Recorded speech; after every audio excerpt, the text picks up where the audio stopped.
l'Alpha Jet n'est pas conçu comme les autres avions de l'époque.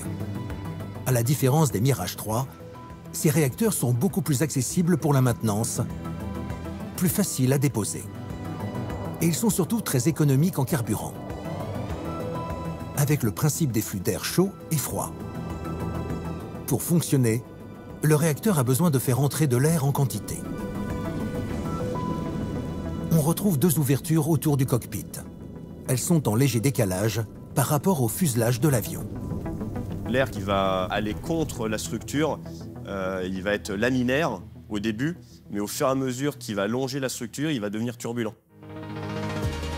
Si cet air rentre directement dans le réacteur, il va entraîner des dysfonctionnements avec un mouvement erratique.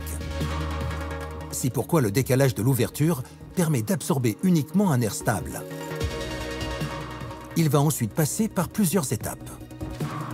Donc on a l'air qui rentre à l'intérieur, dans l'entrée d'air. Cet air va être aspiré par le compresseur.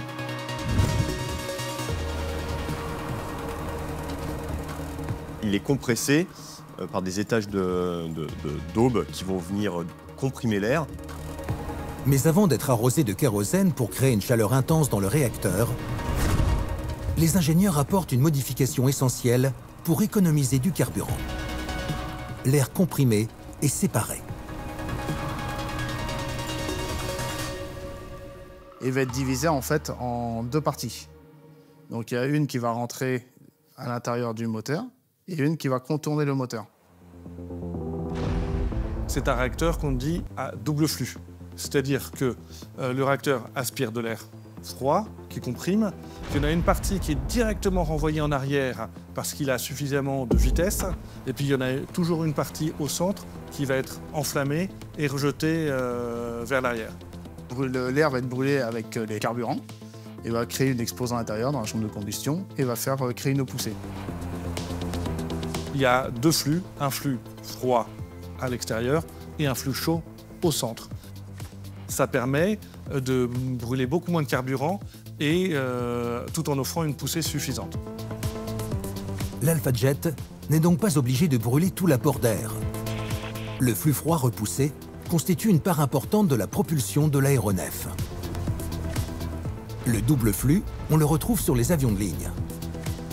Certains ont ainsi 80% de froid pour 20% de chaud, ce qui contribue à économiser une grande quantité de carburant. Le Rafale, qui lui est un chasseur rapide et ultra dynamique, est à l'opposé. Il a un rapport de flux chaud nettement plus important que le froid, pour une puissance gigantesque à tout moment. L'Alpha Jet n'a pas l'explosivité du Rafale, mais il peut approcher les 1000 km/h. Ce sera aussi un avion qui pourra aller à des grandes vitesses, proches du mur du son, parce qu'il doit être représentatif de l'avion de combat qu'auront à maîtriser les pilotes après en opération. L'Alpha Jet plein gaz voit une chaleur de près de 700 degrés sortir des deux tuilières à l'arrière. Mais les deux sorties ne sont pas identiques. Sur celle de gauche, un curieux dispositif fait ressortir deux tuyaux très fins. Ils débouchent tout juste à la sortie des flammes, et c'est ici l'un des autres secrets de la patrouille de France. De ces deux tubulaires sortent les célèbres fumées bleu, blanc, rouge.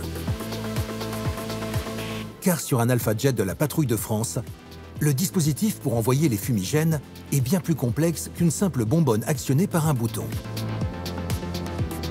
C'est une température exacte du réacteur, réglée par le pilote lui-même, qui va provoquer un panache de couleurs. Et c'est un exercice difficile qui ne permet pas l'erreur. Tout part d'ici, sous le ventre de l'avion. Sur l'Alpha Jet en général, de base, il y a un pod qui est quasi similaire, mais qui sert à mettre un canon pour l'entraînement des pilotes.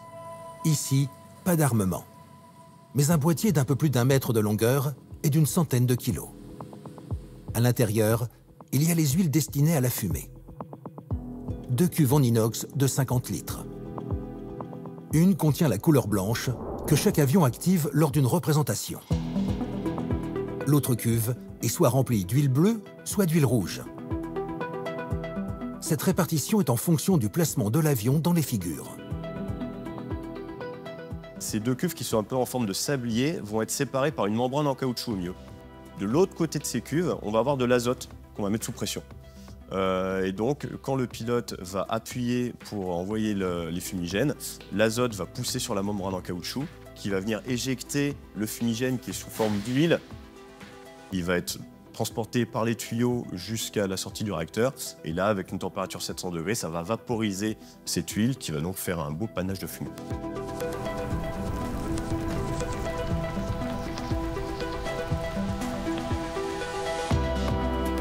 Cette technique pour dégager des fumées n'est pas sans contrainte, car il faut une température exacte du réacteur pour générer une fumée épaisse et très colorée.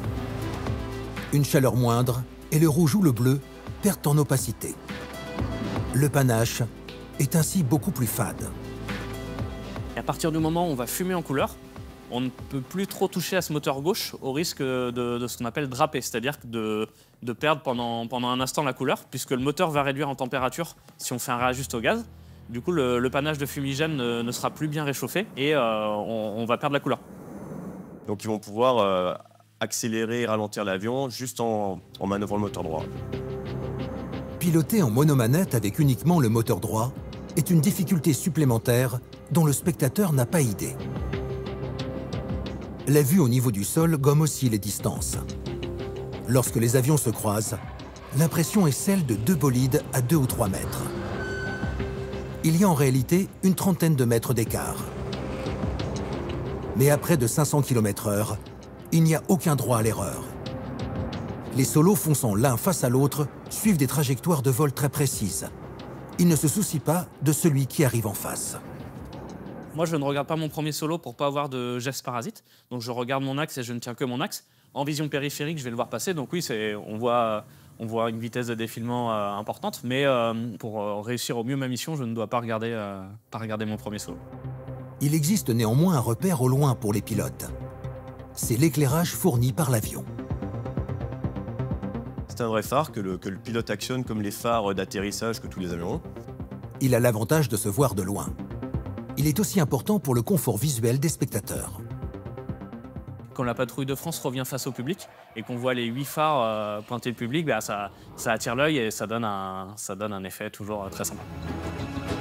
Les croisements sont des figures spectaculaires et complètent à merveille les mythiques vols en formation. Toutes ont un nom. Il y a la flèche, par exemple. Le cygne. Et le losange. Il existe plus d'une dizaine de figures. On a la shérif où les deux solos passent sur le dos derrière et les extérieurs passent sur la tranche. Au sol, c'est toujours la même question pour les spectateurs. Comment les pilotes parviennent-ils à être aussi synchronisés? Y a-t-il des aides au pilotage permettant de ne pas entrer en collision avec les autres? Les avions sont-ils programmés? Quel est le secret de ces pilotes d'exception?